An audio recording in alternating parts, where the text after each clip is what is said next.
Bapak, Ibu, dan saudara-saudariku yang terkasih dalam Tuhan kita Yesus Kristus, salam sejahtera untuk kita semua.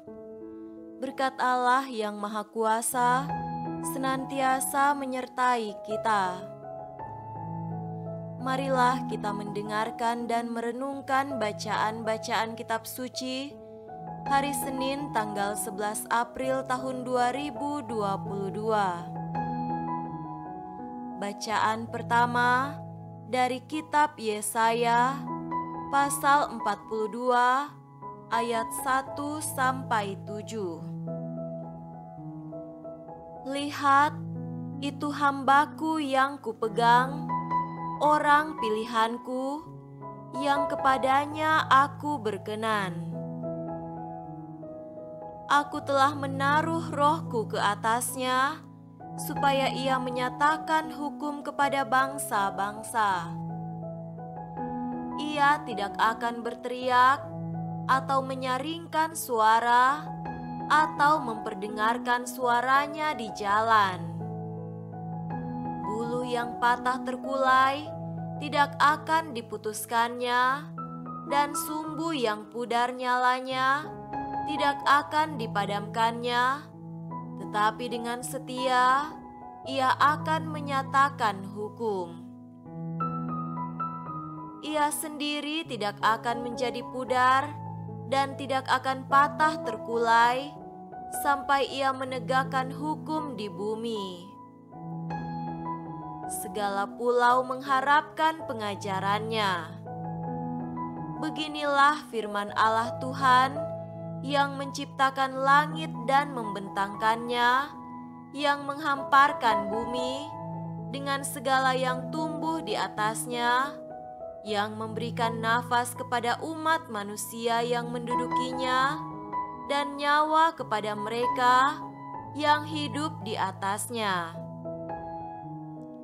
Aku ini, Tuhan, telah memanggil engkau untuk maksud penyelamatan, telah memegang tanganmu.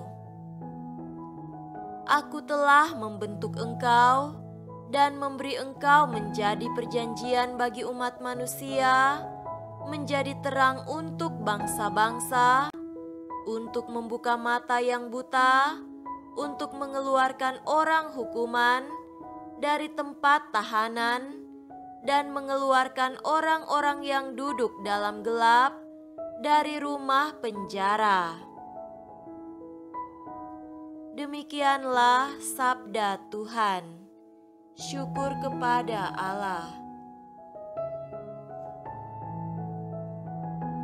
Semoga Tuhan beserta kita sekarang dan selama-lamanya. Inilah Injil suci menurut Yohanes. Dimuliakanlah Tuhan. Injil Yohanes pasal 12 ayat 1 sampai 11. 6 hari sebelum Paskah, Yesus datang ke Betania, tempat tinggal Lazarus yang dibangkitkan Yesus dari antara orang mati. Di situ diadakan perjamuan untuk dia, dan Marta melayani. Sedang salah seorang yang turut makan dengan Yesus adalah Lazarus. Maka Maria mengambil setengah kati minyak narwastu murni yang mahal harganya, lalu meminyaki kaki Yesus dan menyekanya dengan rambutnya. Dan bau minyak semerbak di seluruh rumah itu. Tetapi Yudas Iskariot, seorang dari murid-murid Yesus yang akan segera menyerahkan dia, berkata, "Mengapa minyak narwastu ini tidak dijual 300 dinar dan uangnya diberikan kepada orang-orang miskin?"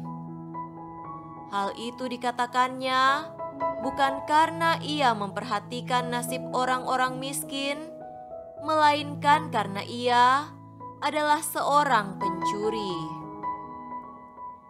ia sering mengambil uang yang disimpan dalam kas yang dipegangnya.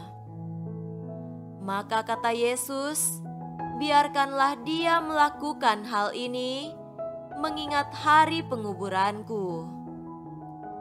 Karena orang-orang miskin selalu ada pada kamu, tetapi aku tidak akan selalu ada pada kamu.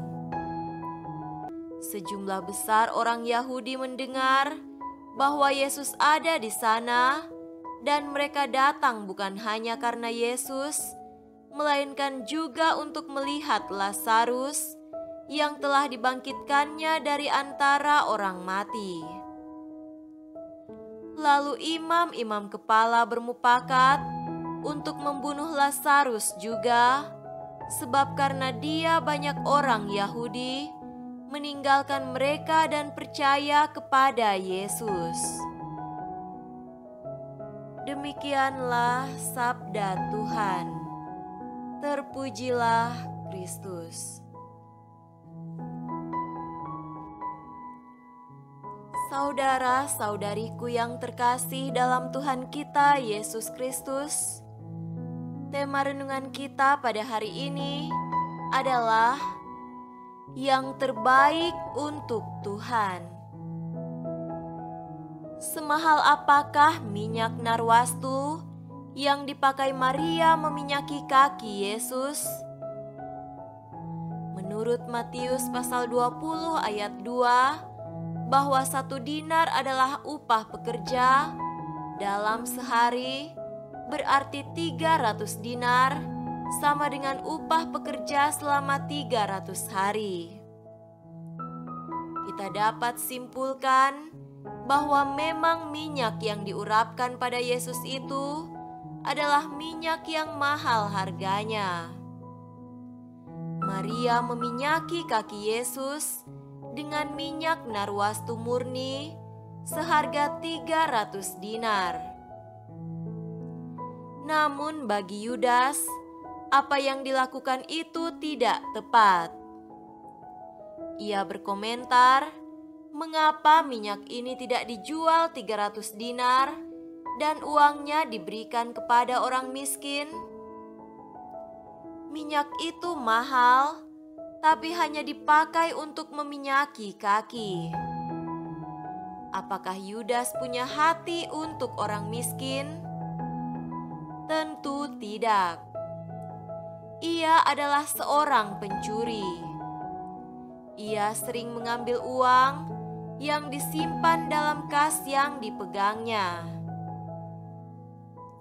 Saudaraku terkasih, kita belajar apa dari 2 orang yang ditampilkan dalam Injil pada hari ini? Pertama, kita belajar dari Maria. Kepada Tuhan Yesus, ia rela memberikan sesuatu yang sangat mahal harganya. Maria tidak peduli dengan dirinya sendiri. Bagi dia, untuk Tuhan tidak boleh membuat perhitungan apapun. Maria tidak menyadari bahwa apa yang dikerjakannya adalah tanda peringatan akan satu peristiwa besar nan mulia, yakni wafat dan kebangkitan Tuhan. Kata Yesus, biarkanlah dia melakukan hal ini mengingat hari penguburanku. Maria telah mengambil bagian dalam pengurapan Tuhan. Kita diajak untuk tidak ragu memberikan kepada Tuhan apa yang terbaik. Kedua, berkaca pada Yudas. Ia selalu berbicara tentang orang miskin. Ia memprotes Maria karena hanya menghamburkan barang mahal. Jika diuangkan, itu akan sangat berguna membantu orang yang miskin. Rupanya, Yudas adalah tipe orang yang suka bicara tentang orang miskin tetapi hatinya jauh. karena sesungguhnya ia adalah seorang koruptor. Mungkin kita juga demikian, suka sekali bicara tentang orang miskin, tetapi tidak pernah ada tindakan yang nyata. Semoga demikian. Amin.